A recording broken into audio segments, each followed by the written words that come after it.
Good evening, everybody. We're going to call this meeting to order. This is the Public Safety Committee meeting, subcommittee. Thank you all for coming. Madam Clerk, do you read the first item, please?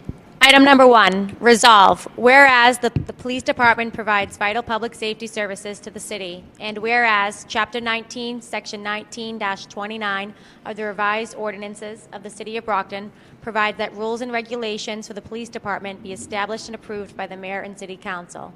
Now, therefore, be it resolved, the police chief and such members of the command staff as may be determined appropriate be invited to a meeting of the Public Safety Committee of the City Council to review current rules and regulations for all aspects of the administration, operations, and enforcement procedures of the department. Invited to attend, Police Chief Brenna Perez and her designees.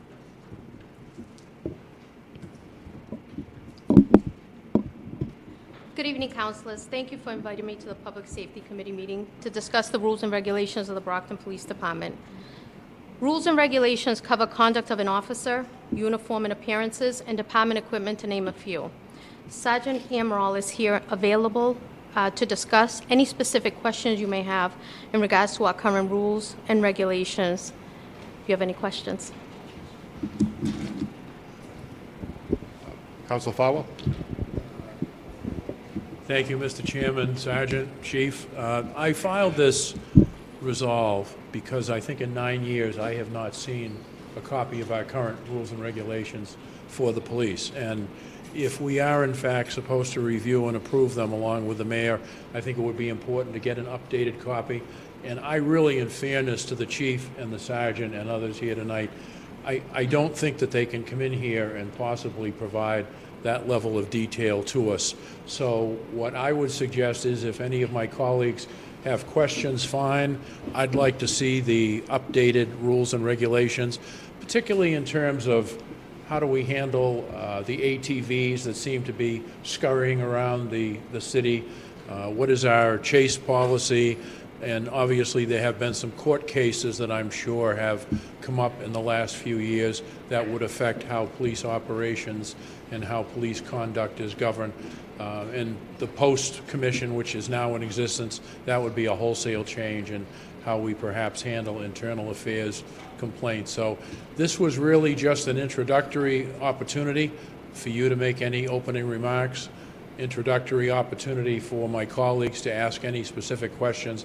But at the end of this discussion, what I would hope is that we would continue this for another 30 or 45 days, give all of you at the police department a chance to pull together information, and then we could really get into the substance of police rules and regulations as they are currently constituted here in the city of Brockton. Absolutely, we can do that. Do any of the council have any more questions? Yeah, well, you came before, Sergeant, so if you had an opening statement, please go right ahead and make that. No opening statement. Just here to answer any questions you may have about rules and regulations or policies and procedures. Yeah, so just quickly, who decides what the rules and regulations of the police department is? Do you have a committee that develops those, or? Let me first start by, there is a difference between rules and regulations, and there's a difference between policies and procedures. Rules and regulations is more based upon an officer's conduct. Their on-duty conduct, their off-duty conduct. Policies and procedures is kind of guidelines that an officer has to follow when they are doing something like a motor vehicle pursuit, a use of force. Those would fall under policies and procedures. The department has initiated to become accredited through the Massachusetts Police Accreditation Committee, and they have certain standards. And we are going through those standards and modifying all of our policies and procedures and rules and regulations to policing's best standards. So your existing rules and regulations, when were those drafted? And I know you're saying you're modifying them, but say from what you're looking to modify, when did those get on the books? I'm guessing.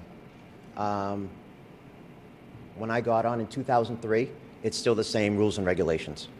So sometime prior to 2003. There might be some slight modifications, but the overall bones of that document is the same from when I got hired.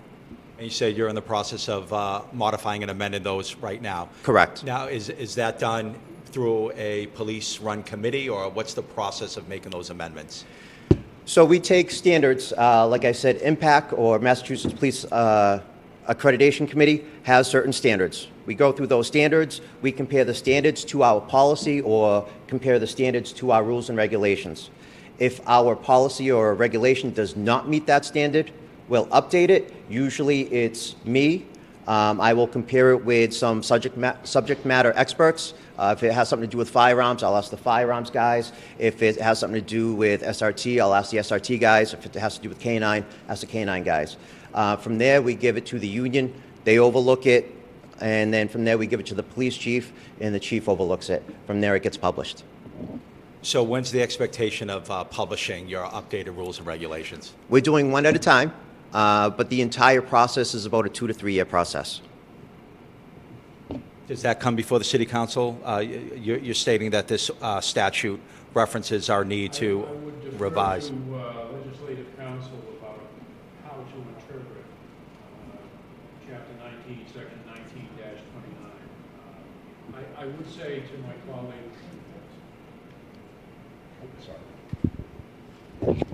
I would say to my colleague, I would think that if rules and regulations are about the conduct of officers, there is somewhat of a binary issue there, because you'd have to know what policies and procedures are in effect in order to hold the officer to the conduct that we expect in a given procedure. So, for example, one of the issues that I'm interested in determining is what is our chase procedure? I have heard everything from we're told not to chase vehicles to yes, we can chase vehicles under certain circumstances, or it depends upon the shift commander monitoring the chase as to how they will handle that particular incident. So I guess I'm looking for more information to make sure that we're in line with other communities. We obviously don't want to be, shall I say, a community who doesn't enforce rules and regulations for the public because of our rules and regulations. We want to be consistent with other communities so that we don't have people come into this city to engage in conduct that would not be allowed in another community. So I think whatever they have to offer in the next month or 45 days, just bring us up to speed as to where we are. What do we currently have in effect? And I'm sure if it's a substantive change, then you've probably got to engage in collective bargaining because it changes the terms and conditions of employment, and I do understand that. But correct. right now, I think we're operating in a vacuum. At least I am, because I haven't seen anything in 9 years. Understood. If I could ask our legislative counsel, Attorney Resnick, what's your understanding of Chapter 19, Section 19 through 29, stating that the City of Brockton, the City of Brockton provides that rules and regulations for the police department be established and approved by the mayor and city council. What's your understanding of that statute? There's no context in our ordinances. It was from the 1965 version of your ordinances, and it states, just as you just read it, that the chief of police may establish rules and regulations for the government of the police department. Such rules and regulations shall be subject to the approval of the mayor and city council. Okay. So do we currently have a chase policy? I would assume we currently have a chase policy. We do have a motor vehicle pursuit policy. Yes, we do. Is that one of the policies that's currently being amended? Yes, or it is. updated? So they're probably going to need a little bit more time than the 30, 45 days for you to come before us with the Correct. updated That policy. is, I can provide you with the old policy if you would like, but that is being amended. Is there an expectation that at the end of this 2 to 3 year process, whatever rules and regulations you develop, that's something that comes before the mayor and the city council for approval? So I'd like to just say that the policies and procedures that we establish are not what would be going in front of council. If anything, it would be the rules and regulations, which are the conduct of the officers. So they fail to follow orders, or insubordination, or neglect of duty, conduct unbecoming. That is what rules and regulations covers, and not so much the policies and procedures of the Brockton Police Department. And that is what the ordinance refers to. Okay. Then what about the issue of that? Are those also being amended or modify the rules and regulations? Everything is under review, but it is a very long process, and we do look at other departments that are accredited to see what they have and what works for us. And there are a lot of impact statements, and I don't want to misspeak as to how many are mandatory, but there are a lot of mandatory impact statements, and it's a long process. And then is there an expectation at the end of that process, those rules and regulations would come before the mayor and the city council for approval? As per I the would say statute? yes. It's in the ordinance, so. Okay, understood. Well, we appreciate your efforts, and I look forward to the, to those published rules and regulations. Thank you. Absolutely. Thank you. Anybody else? Councilor Texera? You got it? I'd make a motion to continue this for 30 to 45 days at the call of the chair, so we can just have some information come in and review it. And if we have more questions, we can have some come in. Do you have a second? Second. All in favor? Okay.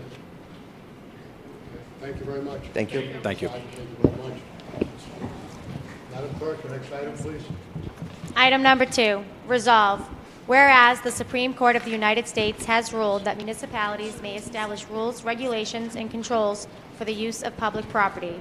Now, therefore, be it resolved, City Solicitor Megan Bridges, Police Chief Brenda Perez, Mayor Robert Sullivan, and Director of Social Services be invited to a meeting of the Public Safety Committee of the City Council to initiate discussions and creations of policies to ensure the safety and security of public and private properties.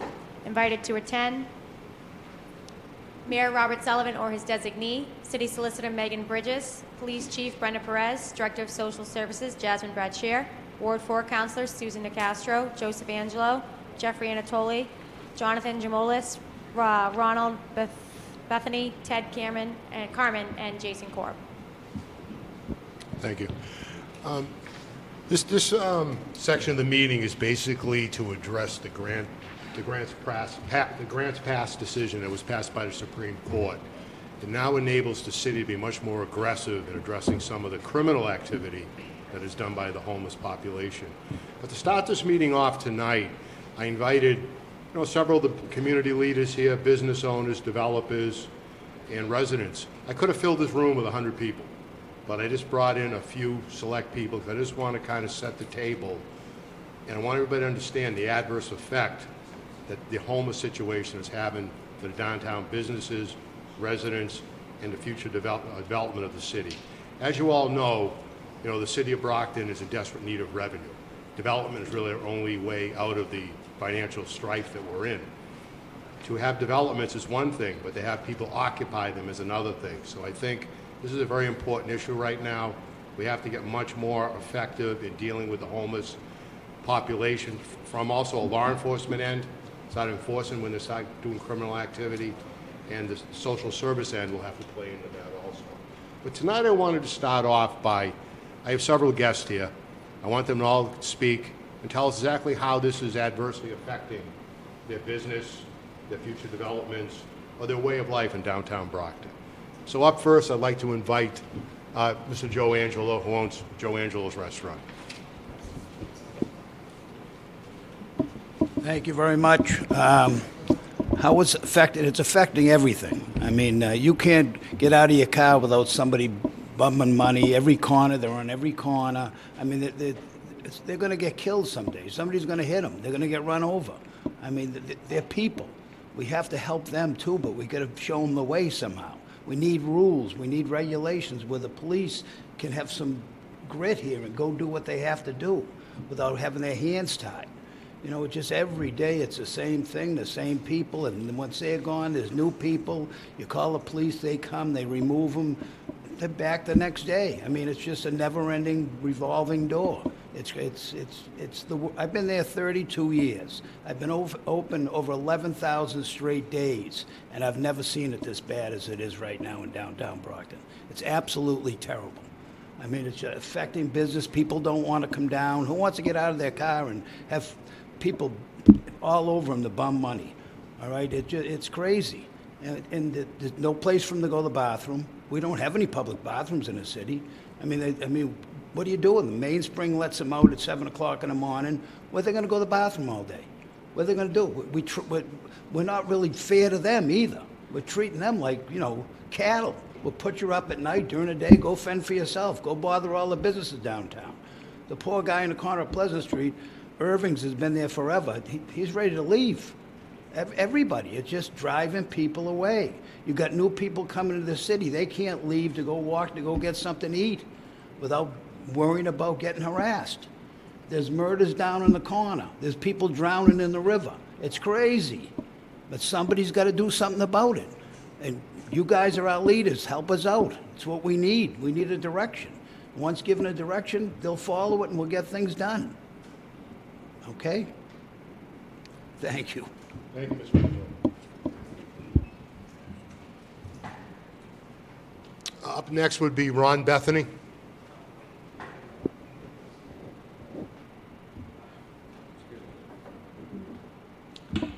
Thank you, people, for helping us, trying to help us. I wish you'd stop embarrassing the police department because they don't have enough help. I mean, the police department could probably use another 150 police officers. They really need the help. So they're told, oh, no, don't chase them. Leave them alone. How about bringing back stop and frisk? Hey, buddy, you got a gun on you? I'm going to fish you. If you got a gun, you got a permit. Take your wallet out, show me your permit. I don't want to see a gun. If you don't have a permit and I'm going to fish you, you have a gun, you're going to jail. They don't do that. Oh, you can't bother them. Leave them alone. What are you picking on people for? You want to bring back Brockton? I remember downtown Brockton when everybody used to shop, all the stores. I can't even remember half the names of the stores. But Brockton's not the same Brockton anymore that I grew up in. I've been in Campbell for 39 years. I bought the old Carrier Shoe Building. My customers don't want to come to my store. They said, Ron, we're afraid to get out of the car. I said, well, the Tan Kitchen's there. Everybody comes to the Tan Kitchen. We don't want to bring merchandise in our store. We're afraid someone's going to grab it and run out the door. I cannot even open my doors anymore. I don't want to open my store doors because you might have something brought in. This is my great-grandmother's teapot, Ron. I need you to polish it up for me. I'll be back to pick it up Friday. Oh, don't worry about it, counselor. I'll have it ready for you. 3 guys come in. One guy goes over that side of the store. Another guy goes over that side of the store. My wife's all alone. The guy at the counter was saying to my wife, geez, that's a nice teapot, huh? Yeah, it belongs to a customer. It's not for sale. Well, that's okay. The other guy in the corner always saying, mister, you have a ruler? I want to measure one of these lampshades. I want to see what size it is. In the meantime, my wife goes over with the ruler and the guy runs out with the teapot. It's never happened. It's not going to happen because I'm afraid to open my doors. So it's not fair to people that own businesses like mine. And you see what's happening in New York City. They go in, they grab all his clothes and stuff, and they run out the door with it. It's not the same in America. I don't know what to tell you. But I think the answer would be, you're talking about these kids with these motorcycles. They're crazy. They're out of control. They're going to hurt themselves. You can't chase them. I understand don't chase them, but every one of those motorcycles should be pulled over. They should have a license plate on it. They should be registered. They should be wearing a helmet. I don't know what to tell you. I just can't. I'm only one person. I can't control it. But I just want to say I do support the Brockton Police Department. I really think they need more help. I'm ashamed the mayor isn't here. Susan Castro's not here. I mean, you guys are trying to do something, and you don't even have backup, so I don't know what to tell you. But thank you for having me, and anything I can do to help you, I'm here. So thank you, and God bless all these. Thank you, Mr. Bethany. Up next, I'd like to have Mr. Ted Carmen come up, please. A developer in the city of Brockton, done some major projects for us. Good evening, Mr. Carmen. Good evening. I'm Ted Carmen from Concord Square Planning and Development. We are the developer of the Anglin Building at 93 Center Street. We have 55 market rate apartments there. Actually, 11 of them are affordable at 80% of median, but mostly market. Our rents are high. We're getting $1,700, $1,800 for studios. We're getting $2,000 to $2,400 for one bedrooms and $2,400 to $2,800 for two bedrooms. So we're really very pleased about that. But we have an enormous problem, as does our neighbor, Jason Korb, right here, who's right next door at Station Landing, because we're along Railroad Street, right next to the train station, and Railroad Street is a place where homeless people and people who may not be homeless but are nevertheless have various issues hang out. And so it's not unusual on the street to see people shooting up. It's not unusual to see drug transactions. We pick up needles from our property every day. At night, there's yelling and fighting, which is obviously not a plus. People relieving themselves on the sidewalks, a huge problem. Somebody has to go clean it up.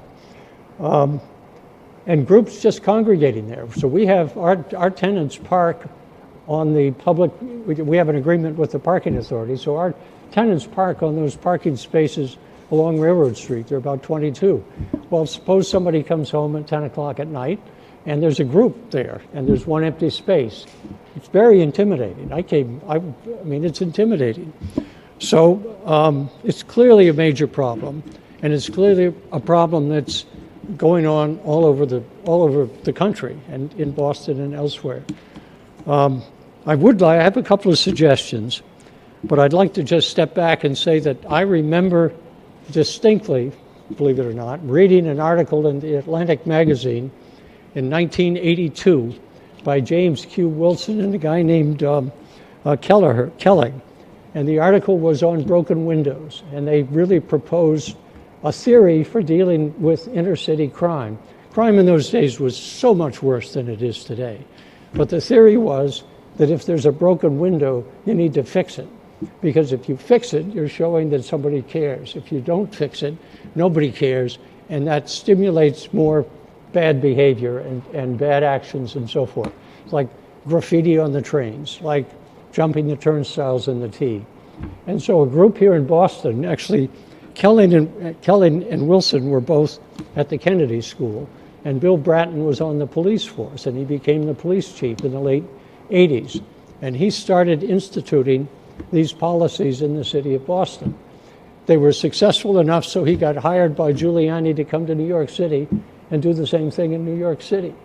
And Giuliani got rid of Bratton eventually, but the new commissioner, his name was Kelly, came in and continued these policies, and Mayor Bloomberg did a phenomenal job at continuing these policies, so that by 2010, New York City was one of the safest places in the world. I mean, it was just extraordinary at what has been done. So the real point is that people know that there are things that can be done, and people have done them before. Now, Bloomberg got succeeded by Bill de Blasio, who backed away from supporting the police, backed away from the policies, and the quality of life in New York has gone down very dramatically. So it's possible to fix it, but you've got to do the right things, and you've got to understand what you're doing. And proceeding from there a little bit, let me just say that over 4th of July weekend in Chicago, there were 19 shooting deaths in the city of Chicago over the weekend. 100 people were shot in Chicago. You would think, I mean, it's just heartbreaking, really, but imagine that. Look at Boston. Boston at the same time, Boston since January 1 has had 4 homicide deaths. Actually, there might have been a couple since this article. But imagine the difference between Boston and Chicago. And so the point is that we know how to, there is knowledge about how to deal with these issues. Now, homelessness is not the same as crime, right? And it's involuntary for a lot of people. But John Yaswinski told us last week that roughly 50% of the people on the street are homeless, need help, and want help, and will accept help. But there are another 50% who don't want help. They've got drug issues, they've got mental health issues, and the disorder that comes from, I think the city has excellent programs for dealing with people that want help, but the real issue is dealing with the people that don't want help. And I think that's an important matter. I will also say that we've noticed, and we thank the police department, we've seen increased police activity on our street. It's made a difference in the last 2 or 3 weeks. I was here a couple of days ago last week, and there was a policeman on the street with a social worker, Cassandra Dos Pas. Is that right? In any event, And I was very impressed because here's a team out to work with everybody. So I would say we're very grateful for the effort that's being put in. Thank you for this committee meeting. Jason and I are willing to do whatever we can to be helpful in this process, and we appreciate the work the city is doing. Stay up there 1 second, Mr. Carmen. Yeah. Counselor? Thank you, Mr. Chairman. Ted, you're kind of uniquely qualified, you and Jason, and I have to give Jason credit for this resolve because it was his frustration coming through emails that Yes. told me, we've reached critical mass. Yes. But you have developments in many different communities. You've expended hundreds of hours for the city of Brockton, millions of dollars. Are these issues prevalent in other communities? And if they are, have you seen what those communities are doing to handle them so that we don't perhaps have to reinvent something? Do you have any recommendations from what you've observed in other communities where you have developments that we might be able to apply here in Brockton? I don't have any specific examples. I've got a property in Portland, Maine, and we don't have the problem there. And other communities don't really have the problem you do. You've got 100,000 people here. It's a magnet for the problems, and so there aren't many places that have the problem that you do. Thank you. I'm sorry that I don't have. I don't think there's a magic bullet. I think it really is a question of everybody looking at the issues, seeing what's legal, seeing what can be done. But I do think that this whole notion of broken windows and eliminating disorder is critical to making progress. Well, for you and the others who are here, I kind of see this issue in two different ways. One is the humane aspect of people being homeless, Yes. which is very sad, and as you say, some people, it's through no fault of their own.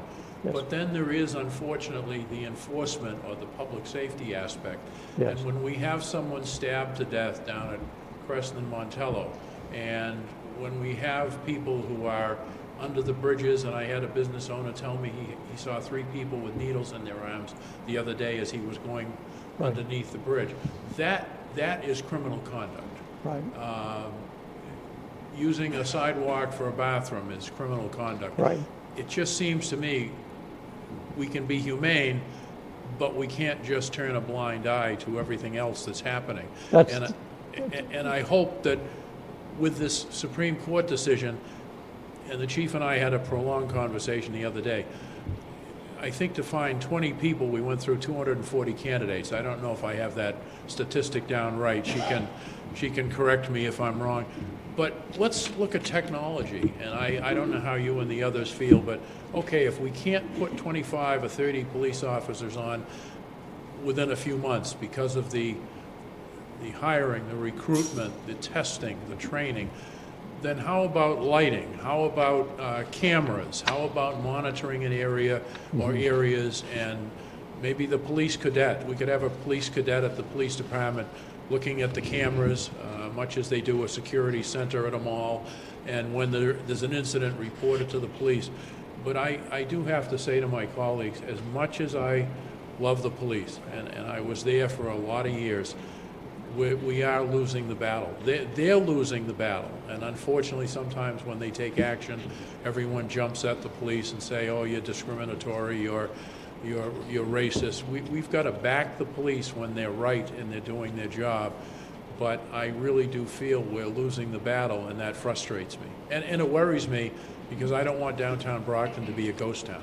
Right. I really don't, and if nothing changes, I'm not so sure we're not heading towards a real problem, Well, a bigger problem. It's clearly a national problem. It's happening all over the country, and so it's not unique to Brockton, but we've got to figure out a solution here that does work. One thing, I should say that the business improvement district that has been proposed, and a lot of work has been done, I think would make a huge difference. And that's something that should really be pursued. They have one in, I think they're close to a dozen cities, and in every one of those cities, the business improvement districts are making a big difference in terms of the quality of life in the downtown. And that's what we, it needs to be positive. That kind of positive activity and having people on the street every day that can report problems would make a big difference. The issue is that I think something like over 50% of the property owners in the proposed district have to approve. That process is underway at this point, and it should really be encouraged and speeded up, I think, as quickly as possible, because that would bring resources to bear in a very positive way. Thank you, Mr. Connor. Next up, Mr. Jason Corbett, please.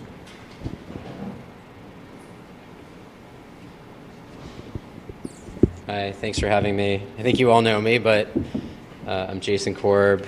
I'm the principal of Capstone Communities, and I own Station Lofts.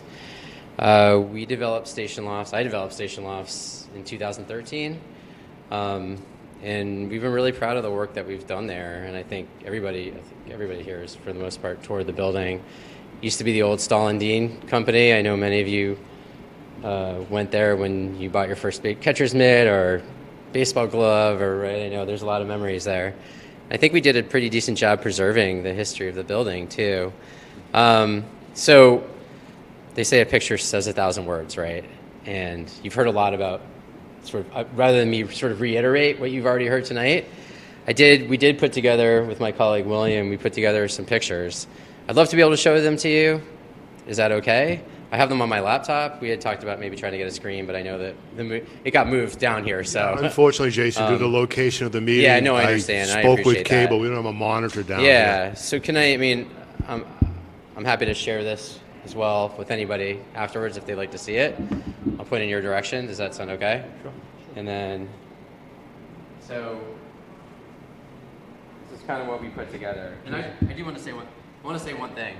This is a human tragedy, what's going on right now, right? I mean, it's fentanyl, it's opioids, it's cocaine, whatever it is. I mean, these people have or had parents, and they were kids, and it's like heartbreaking. I literally have cried multiple times standing outside my building, seeing these people. Like, I can't imagine if this happened to my kids. I just would be devastated. I mean, it's so incredibly sad.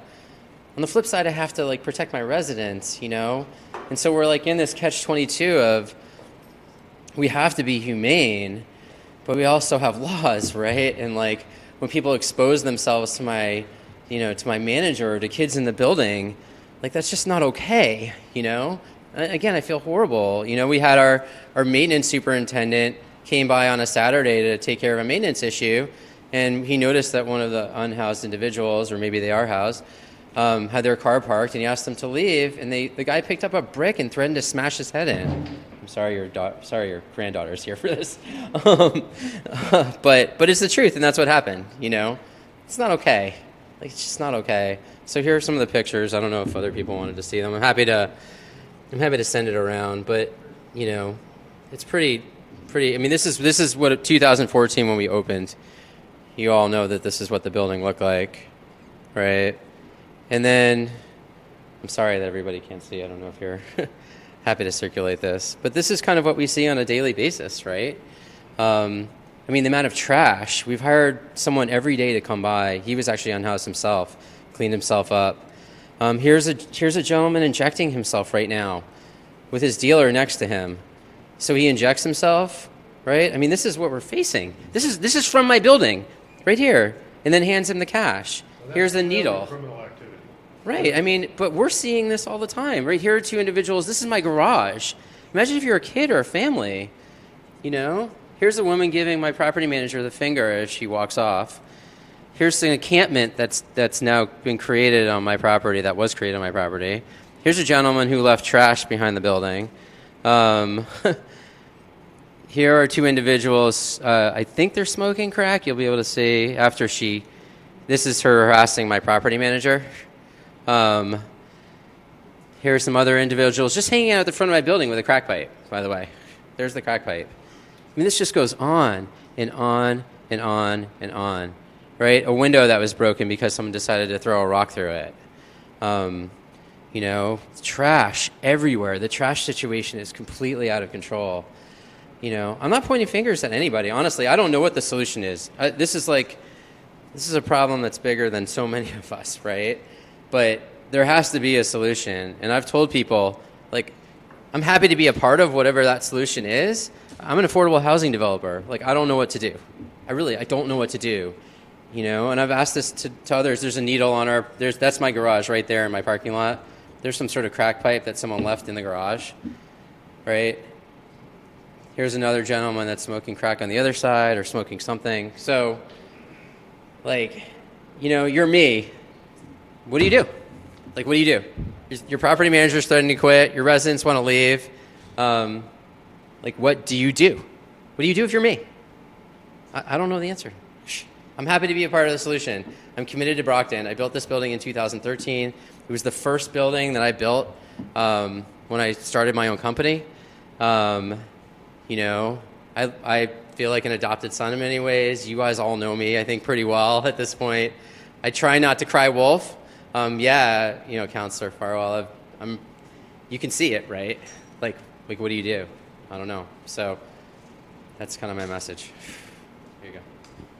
Thank you very much. Happy to answer any questions now. Any questions, Mr. Corbett? No, just let's go through the guests. Up next, I'd like to have Chief Perez and Captain Hallisey speak a little bit on how they've been able to change their direction since the grant pass decision. Good evening, Chief. Good evening again. We've had many discussions in regards to the unhoused, homelessness, and we've talked about that this is a complex, multifaceted issue requiring many different agencies. And it takes a collaborative effort. We've all discussed this many times over. With the Supreme Court decision, we have been working with the mayor's office, with Councilor Thompson, in developing an ordinance that will work for the city, and that's in the process. And Councilor, you can speak more of it, and Jasmine, you can speak more on it. But right now, operationally, I'd like to have Captain Hallisey come up and talk what we're currently doing, and we have been doing for approximately 3 weeks now. Thanks, Chief. Yeah, after the Supreme Court ruling really has kind of helped us out to change the way we're doing things. Right now, our approach emphasizes a collaboration with the social service agencies, the mental health professionals, and the outreach programs. And we'd like to provide some insight on what we're trying to do. We do have 2 clinicians that are working at the Brockton Police Department that go out to these areas every day. We understand where Finnegan Park, the library, that area, and Railroad, and that whole area where the multifamilies are, is a big homeless issue, under the bridges, obviously. So a couple of weeks ago, when the Supreme Court decision came down, we kind of put all the guys on notice that Finnegan Park basically was what we wanted to do. So since then, we've had guys undercover, going in there, plain clothes. We've had detectives, 2 units of detectives on there. They go to the library, stand on the 3rd floor of the library. A lot of drug dealing in the back library parking lot. So that's a big emphasis for us, is to take care of the illegal activity, the drugs, the assaults, that kind of thing. And, we're trying to get the homeless the help they need. And, but, when it comes to the crime and now the level now, and Finnegan Park is a dusk to dawn type of park. There's signs on there. So now we've been trying to enforce that. From dusk to dawn, there should be no one in there. Depending on how busy we are, we send forces out there every single day for the last 3 weeks. We've been going out there. I have just a little snippet of what the 12 to 4 shift, or the 4 to 12 shift has done. On July 29th, we had an arrest, 3 warrants. July 30th, 2 arrests, drug arrests, 2 warrants. July 31st, unlawfully disposed of drug paraphernalia, and we worked with the state police to have 2 more arrests. August 1st, deterred people, 1 male arrested, Class A, B, and E. And this goes on every single day. Since August 1st, we've made arrests in Finnegan Park. We've also had on August 6th, we had a large warrant sweep with state police and the federal marshals. Overall, we had 35 arrests, and they were concentrated on down in the Finnegan Park area, into the bridges and all that whole area, and we had 35 arrests. And we worked well. The state police came out, helped us out, and we went 6 in the morning. These people came out, and we had all those arrests in that area. So we're starting to be a lot more proactive on all 3 shifts. The day shift's a little tougher. They're allowed to be in a park, but can't have the drinking, we can't have the drugs, we can't have the assaults. So there has been arrests during the day shift also. We've had directed patrols every single day, night, and the midnight shift in these areas.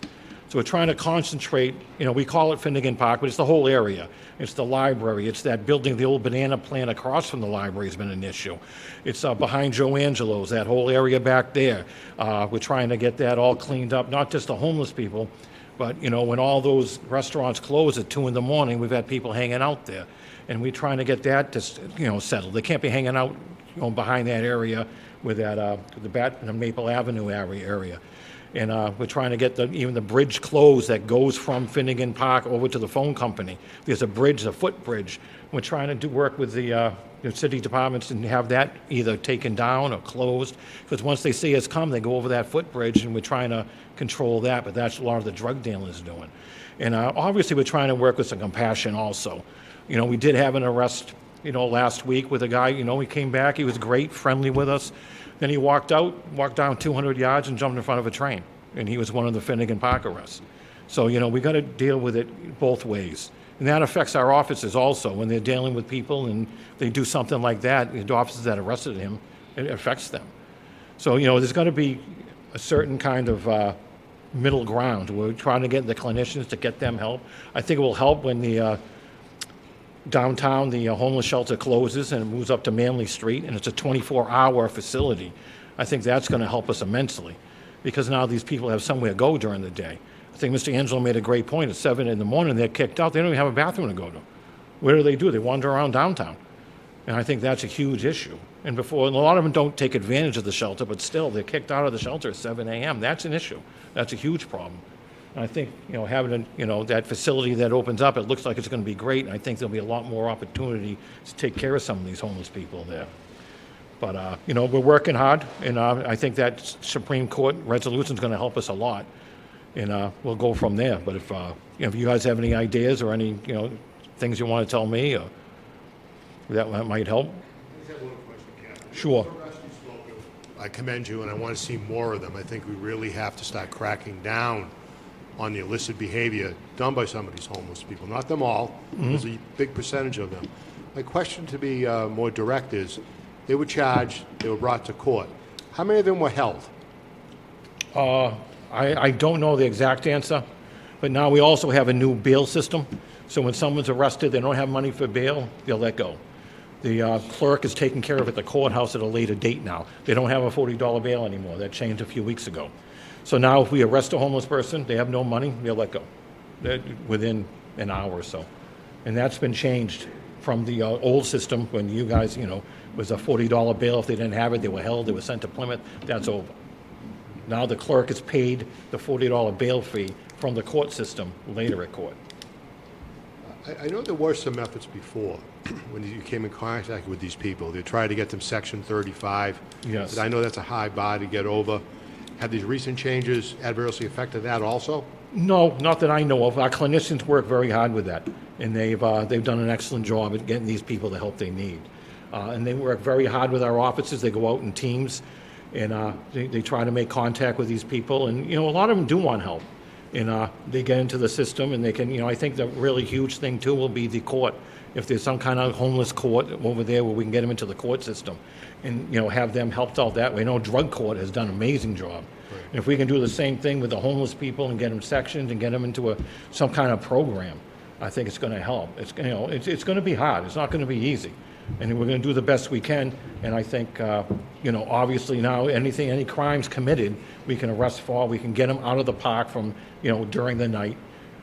Day shift, make sure that there's not public drug use or public drinking. That's a big issue, too. It's not just the drugs. There's a lot of alcohol, too, being, and it's a meeting place for them. But, they have a right to be in a park during the day, if they want to hang out or whatever. And I know it doesn't look great sometimes, but if they're doing something illegal, we're going to be arresting them. I appreciate that, Captain. I know the business owners here do also. And like I said, the citizens are crying out for this because like my friend Councilor Farwell said, we're in a battle right now when we're barely keeping our heads above water with this problem. Oh, absolutely. But I think the efforts of the police under Chief Perez's direction. You know, we're doing a lot of different things. I mean, we're sending guys from shift, you know, plain clothes, Right. driving right in there in an unmarked car into the park, putting that unmarked car there. You know, all sorts of different ideas we're using. We're kind of brainstorming to try to get, you know, anything we can just to get them, you know, basically uncomfortable in there, that the police are going to be there. And, you know, and we try to do this. It's a tough thing to get both sides, to get them the help they need, but also, you know, if they're not, they don't want help and they're going to be doing drugs in there, or if they're going to bother people at these, you know, apartment complexes and everything else, we can't have that. We can't have them, you know, doing some of the thing that's going on. And it's, you know, and tell these businesses to get no trespass and no loitering signs. And our ordinances, I think we're going to pass in the near future, are going to help also. And then we can just, you know, make a start, and they'll end up, you know, hopefully helping some of the people that need to be helped, and the people that are doing something illegal can get into the court system. Exactly right, Captain. Like I said, I just encourage you, be more aggressive as you can with these people. Go after every type of law that's broken, and I know the residents will appreciate that. Councilor Tex Everett, you want to speak?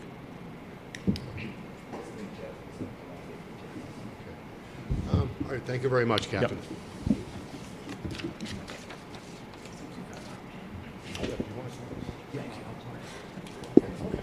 That's it for Jasmine. No, Jasmine. Oh, Jasmine. Jasmine Burchia from the mayor's office. Excuse me. How are Good you evening, tonight, Jasmine? councilors. I'm good, thank you. I'd like to have you talk about any new initiatives since this ruling came down that the mayor's office has started to implicate, and just how you plan on working with the new proactive and aggressive law enforcement you're going to be accompanying you. Sure. So we actually, our office never stopped any of the work we were doing with the ruling. We just shifted a little bit how we had to handle it. So one of the roles that I have is if someone calls and there's an encampment on private property or public property, we'd be going out making contact with the people, trying to see if we can relocate them, whether that be to shelter, offering them housing services, any services they need. I can help them with the applications for those. And I do that on a daily basis. So I'm out at least for a couple hours every single day, making sure that we're doing those things. We're making contact. We're talking to business owners. Actually added up within the last year and a half or so, we've done over 300 hours of outreach. And that's just myself and then our inspectional services department or somebody coming with me to accompany for that. And out of those, we were able to house about 15 people just directly from the services I provide to everybody, not including whoever the shelter was able to house. And a lot of that is kind of just taking time to sit with people and fill out the applications and making sure that we're going to them, because it can be very hard to get them to come into the building here. But then one of the other things we're doing is encampment cleanups and removals. So on July 30th, we cleaned up the really large encampment that was in DW. The DPW and Parks Department came together, cleaned that out. We got rid of 5 tents that day, and then an additional 2 tents in the area the following day. Those people were all notified ahead of time that that was going to be happening.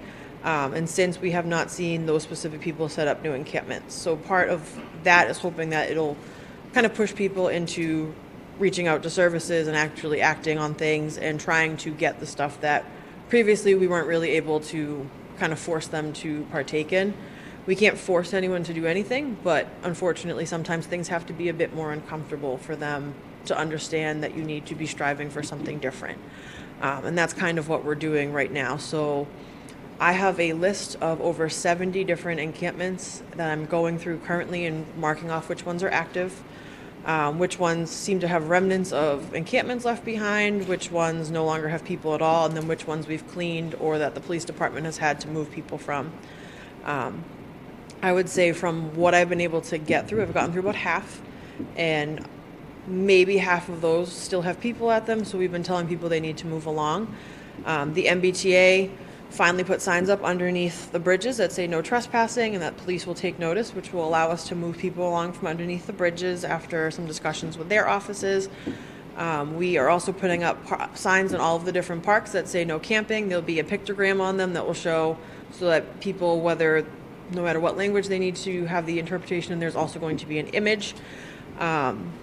I have a active GIS map that allows me to track in real time and upload pictures of the different campsites so that we can keep track of the health and safety issues that are accompanying the concerns that we have presently. We are handing out resource packets that are translated into, I believe it's 4 different languages, not including English, that we give to people when we go out.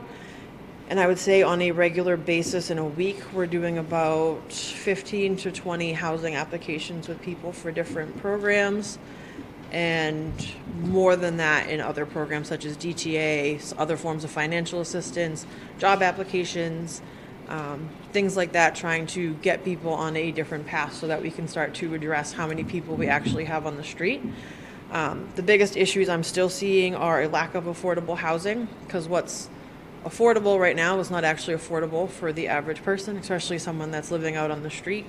We're having a lot of concerns with the restrooms. We had previously talked at council about public restrooms and the different pricing options that we have for that, and I personally think that's something that should be revisited if we are trying to make sure we are bringing tourists here.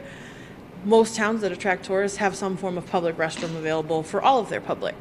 And a lot of the concerns that were raised were people overdosing or passing away in the bathrooms or setting up tents in the bathrooms. But I think those are things that can be mitigated through the types of installments that we would use, as well as just making sure we have police presence, just kind of repeatedly checking those areas. And I think that would be something very important. We're also having a very large issue. I know people are trying to be helpful and they believe that it's beneficial, but people are giving out food without having permits to do so or the Serve Safe certifications to do so, and a lot of our people who are unhoused are getting sick from that food. So another health and safety issue is, things like norovirus. Again, not having a public restroom, so you don't have anywhere to go when you're sick, so that ends up being something that is now introduced to public spaces.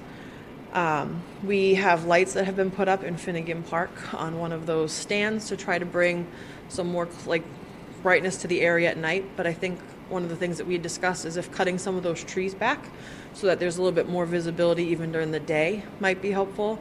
And there's actually a lot of places that I think if we went and cut some of the foliage back in those areas, it would be a lot easier to keep track of where people are for both health and safety, as well as also just how things look, because a lot of stuff gets very overgrown in the summer, and I know that the Parks Department is very busy, but I think it would cut down on a lot of the issues that we're having. And then we're still looking into different grants for different programs, whether that being starting something to help people with the initial boost for rent to get into places, different types of facilities similar to the pallet shelters that might be possible in the area, pretty much anything we can find, money for substance use programs. As I'm sure a lot of you know, unfortunately, the Champion Plan had to shut down in recent months due to a lack of funding. Their overseeing program, the Gandara Center, was not able to find grants for them, so currently they are shut down. We're hoping to be able to help support them in reopening through the opioid settlement funds. We are also working on a grant application so that agencies can apply to get those funds and start providing more services to those who are unhoused. So there's a lot that we're doing. It's not very visible because we try to make sure that we're not publicizing that information necessarily to keep people safe. But it comes to a point where it's like if people don't know what's happening, that's the perception and that's the reality. So. The council, any questions for Jasmine? Yeah, thank you, Mr. Chairman, and good evening, Jasmine. It's not necessarily a question to you, but probably to address everyone here. The issues that are brought up today are extremely important, ones that we've all been working on collectively for the past few years. But we got to do better. I think there's no doubt about it. We have to do better. As stated, this is a problem that's really facing the whole country. But we're in Brockton. We're the leaders of Brockton, so we need Brockton solutions for Brockton problems. And I really believe that starts with policy. And some of the policies that we're working on collectively. The first thing is regarding our ordinances. This resolve is to discuss the aftermaths of the Supreme Court decision in Grants Pass. What Grants Pass essentially has done is really empowered municipalities to provide more protection to their public places when it comes to encampments. And so working with Jasmine and the mayor's office, the law department, our Legislative Council, we've been meeting over the last few weeks to put together an effective ordinance that will prevent camping on our public properties. I believe this ordinance is effective and is enforceable. And some of the things that it does, and I'm going to try to pass some of these out to the members of the audience so that you can get a read on what we're trying to propose and accomplish. But basically, it's preventing any sleeping or any camping on public property at any time. And then there are some areas in which we're seeking immediate removals. And these are the areas that infringe upon public safety, public sidewalks, roadways, the bridges, and those areas in which an encampment provides a public safety threat, and that they're blocking safe travel. So those encampments will get immediately removed.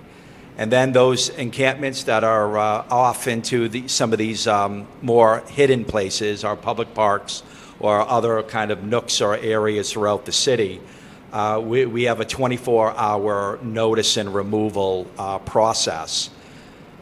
And so we're going to post notice throughout the city in all of our public parks and underneath our bridges to provide notice that camping is not allowed in these areas. And that will provide the notice required to then remove any encampment.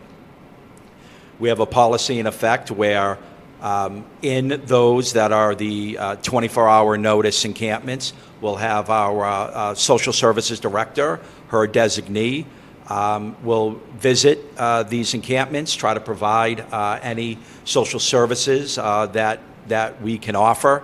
And then within 24 hours behind that, Brockton Police, the DPW, Code Enforcement, Parks Department will come behind to remove and clean the encampment. But any ordinance requires a level of punishment if found in violation of the ordinance. So our first violation is a warning. We remove your encampment. We warn you not to encamp in this area again. If there's any subsequent violation, it'll be a $200 fine. And then if you're found in violation 3 times under this ordinance, then a criminal complaint will issue. We believe that this is the first step to addressing the encampment problem that we have in Brockton. We believe it's fair, we believe it's humane, and we believe it'll go a long way to addressing this issue. One of the other things that we're working on is a loitering ordinance. And so our loitering ordinance is narrowly tailored to people who are blocking our public ways. And will be most effective, I believe, underneath our bridges and along the railroad pass behind Station Lofts and the Anglin building.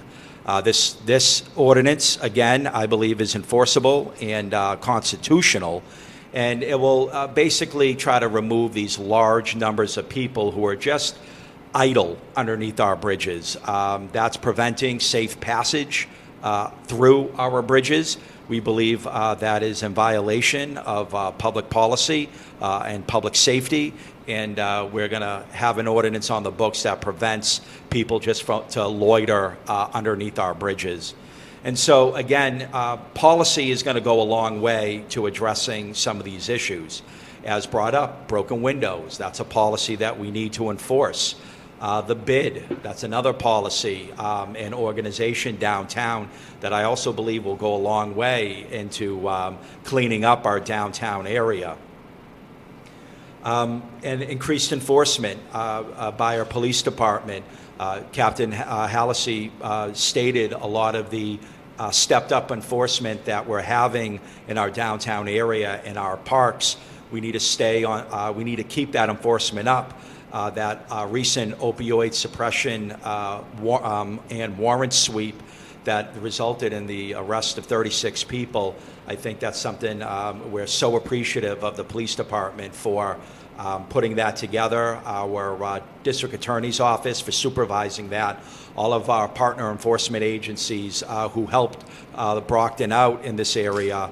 We're just going to have to continue these types of sweeps because we got to let these people know that dealing drugs in our public spaces is not tolerated, and you will be arrested and criminally prosecuted for those offenses.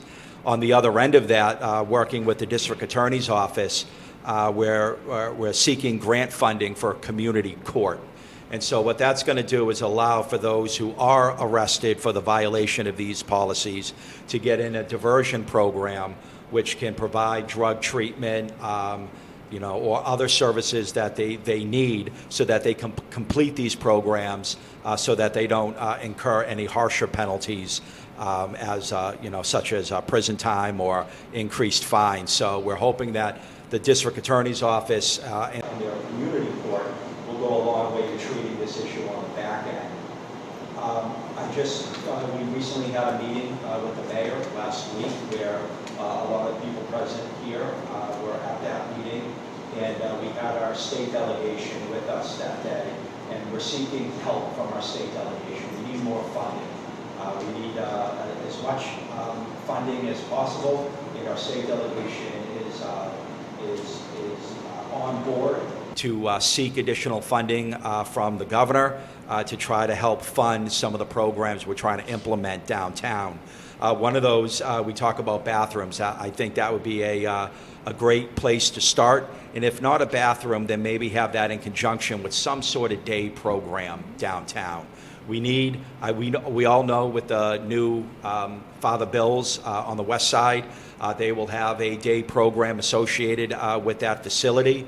But a lot of people, well, not a lot, but there will be a significant portion of the homeless downtown who do not follow Father Bill's to the west side. And so we do need some sort of day program downtown in some area to help to provide a place for people to seek treatment, seek services, or just have a place where they can have a coffee and a smoke and use a bathroom facility so that they're not on our public property, blocking traffic or scaring people. This, again, is a serious problem. It's one that I'm going to continue to work on. This is really one of the things that I've really spent a lot of time focusing on. And I really hope with the new grants pass decision that Brockton can turn a page, start anew, and say, here's our line in the sand. And we have to have effective, enforceable policies. We're working on those policies. I hope to have this filed in the next day or two before our ordinance committee in the next month or so, and get this on the books as soon as possible so that we can start enforcing these policies. But everybody here, we're all going to work together. I will constantly and always be somebody you can reach out to and speak to. And we'll keep this dialogue continuing through the Public Safety Committee. And, we hear you. We hear you. We'll say that. We hear you. And we're going to work to really turn the page and start a new beginning in the city of Brockton. Thank you, Mr. Chair. You're welcome, Council. And Council, I want to compliment you on the great work you've done in drafting this ordinance, and I think it's really going to help towards solving the problem. Council Tex, do you have any? You motioned me. Do you want to speak? Thank you. And my name is Dave Texera. I own a business. I feel the pain that each business owner is going through because I go through it day in, day out. Even yesterday, Sunday morning, I was on my parking lot cleaning. Instead of be home with my family, but I had to come to work and picking up after the mess they make on my parking lot. I deal with it day in, day out. Needles, human, it's disgusting. It's time for us as elected officials to do something about it. Because our tax is not going down. Each quarter, we pay the same or more. Our water trash, we pay the same. So us, on the other side, we need to do more. We need to protect the business owner. Because without them, without us, there won't be no city. We cannot let the homeless, I feel the homeless, but we cannot let the homeless take over the city that we love, the city that we invest in, and the city that we care day in, day out. So as elected officials, we definitely need to do more. And it has to come from the top. We all have to come together as one to make sure we can move our city forward. Because the homeless, some of them, they're so aggressive. You talk to them, they're ready to jump on you. So you pull back. I put up a fence about 4 months ago. They ripped that fence. It cost me over $10,000 to put that fence up. They ripped that fence twice just to get through my parking lot. You know, enough is enough. I feel the homeless. I want to help them. Believe me, I know a lot of them. Some of them is there by choice. It's not because they're there by choice. But you guys we all have to hear the business, the investor, that we are invest in this city to make the city a better city, a city that, you know, we all love. The reason that we all invest here is because we care about the city. We want to see the city doing better. Because without the business, as well as give the keys back to homeless. I'm sorry, but that's how I feel. And it's frustrating. You know, like I said, I deal with it day in, day out, 7 days a week.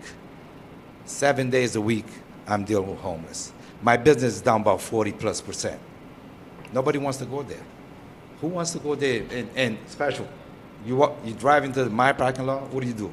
Homeless is right there, looking at you, calling you. They do whatever. I just got breaking into my truck. They stole mattress from the back of my truck. What do? I just throw my hand up and keep going. It's frustrating. You know, it's enough is enough. And you go up to them and try to talk to them, who are you? They sleep on my parking lot. They sleep right in the bush in front of my established, the mattress. Right there, many times. The other day, one of my employees left the van unlocked. We got there in the morning, the guy sleeping right in the van. I said, what are you doing? Oh, I'm taking a nap. It's like, I don't know what else to do. I'm sorry, but I just don't. I want to help them, but enough is enough. I lost the words. I'm sorry, but it's frustrating. You know, I feel all business owners because I'm on the other side also, and we have to do better. Thank you. Thank you, Mr. Chair. Thank you, Councilor. Anybody else?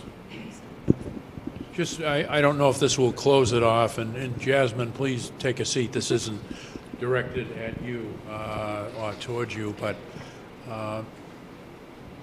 you know, the old expression, Nero fiddled while Rome burns, comes to mind, because it seems like year after year we talk about this issue. Are we better off? You know, I don't want to plagiarize some politician saying, are we better off now than we were a couple of years ago? We're losing the battle. We are losing the battle. Has anyone from the police department, this is not to put the police on the spot, Chief, has anyone ever sat with Mr. Korb and looked at his video that he has to identify people that are in that video and then make some pictures available to cruisers so that when you find that person, you can identify them, we know who they are, and then if they're linked to any future criminal activity, drug distribution or drug use, we could go after them. And that's just, it seems to me that's a resource. So have we ever done that? Could we do that? Would that be helpful to identify some of these people by name and date of birth so that we could then summons them in or get a warrant if we had to, because we know that they're engaged in criminal activity? So, Councilor, I can't answer that question right now. However, I do know we have access to Mr. Korb's camera system, and I know that they work with Officer Salamone a lot, and so I know that we have access to them, and we are trying many different things to see about identifying people, identifying those that are distributing any type of narcotics, and taking any action that we need to take. We appropriate money for, I think, License Commission Enforcement, if I'm not Yes. mistaken. But we don't have a separate line item for safety patrols for unhoused populations or anything, do we? No, we do not. You know, I'm going to leave here frustrated. I didn't know Mr. Carmen was going to bring his granddaughter, but I wouldn't have her walk down Main Street at 8 o'clock at night right now. I was on my way here, and I had a guy in the middle of the road on Crescent Street by Montello who wanted money. I mean, he was just standing in the middle of the road, and he was tapping on windows, and he didn't get any money from the people that I saw, but it's a very real issue, and I don't think we're any better off. And so I'm kind of frustrated, and I don't own a downtown business, as my colleague does, but something has to change. Something has to change. Maybe they shouldn't give out 10 needles at a time, as you, I think, suggested to me the other day, Chief. Maybe that has to be looked at. Somebody's littering behind Jason's building. I mean, it's not just coming down from heaven, so who's doing it? When are they doing it? How can we identify those people? I do think there is a human relations or humane component, but I think we've entered the enforcement phase. I think we've reached a point where let the people who are engaged in social services do their work, but I think the city has to take a stronger approach to either closed circuit video that can be monitored, more lighting. I was going to ask Attorney Verdi, and I want to thank her for being here from the law department. We have the best law department of any municipality, in my opinion. Could we put up a sign, persons entering this area are subject to search and video surveillance? I don't know if that's done in other communities, but as long as it is a public area, could we put up signs like that as a deterrent to criminal activity? And you don't have to answer tonight if you don't want to, but maybe you do have a short answer. Certainly, if it's in a public area, having cameras and telling them that it's being videotaped. I hesitate on searches, though, if there's no criminal activity. So that's my answer without any research behind it. All right, well, Mr. Chairman, I'm not going to keep us here forever. I just agree with Councilor Texera. We've really reached a point where I like the ordinances that Councilor Thompson has drafted, but I also think much more needs to be done. All options should be in the table. Whatever the mayor and the police chief can put together, the Board of Health, the DPW to keep the downtown, keep the whole city clean, we've got to do it. Because we are losing that battle. Any fair, objective person would have to say, we're not keeping ahead of this. And I think these folks here have confirmed that. Thank you. You're welcome, Council. Well, just to wrap things up, I'm going to close this out. First, I want to thank all the community members that came here tonight and spoke. We heard what you said. Again, this is a very complex issue. However, I will say this. I'm going to be pushing the police to be a lot more proactive. They already have started. I have a great relationship with the PD. We have the best police department in the county. We have the capabilities to do it. We're going to keep pushing it. It's not going to change overnight, but I give you my word, we're going to keep pushing forward. A lot of the work that Councilor Thompson's done with the ordinances, I think that's going to be a key component, and I'm hoping that the diversion court does also. But again, I really want to get more proactive in the enforcement end of this, because that is just completely unacceptable. And quite frankly, the first order of business for a government is protect its citizens. And right now, as I sit here, I can look you people in the eye and say that the city of Brockton is doing its best to protect you. We have to continue to work to get better, and we are going to do that. I do promise you that. But I think the answer here is a much more aggressive enforcement policy tempered with the social services end, because there is a component of the homeless that does want help and is seeking help, and that's fine. But there's a large proportion of it that doesn't. They're out there having fun, they're doing the drugs. I've seen it, you've seen it, and it's high time that it ends. So this will not be the last meeting. We'll have some follow-up meetings. I think 45 days, we'll reconvene, take a look at some of these new procedures and policies that'll be implemented, and I'd like to have you folks come back. I'd like to hear from you firsthand. Has it made your lives better? Has it made the residents of Brockton feel more secure? Is it encouraging development? That's another key component here. You know, we need development desperately in the city. And like I said, we have marquee developers like Mr. Carmen, Mr. Corley. But again, we could build a Taj Mahal, but if people are openly using drugs on our sidewalks, defecating on our sidewalks, no one's coming here for market rate housing. Don't fool ourselves. So we're in this together.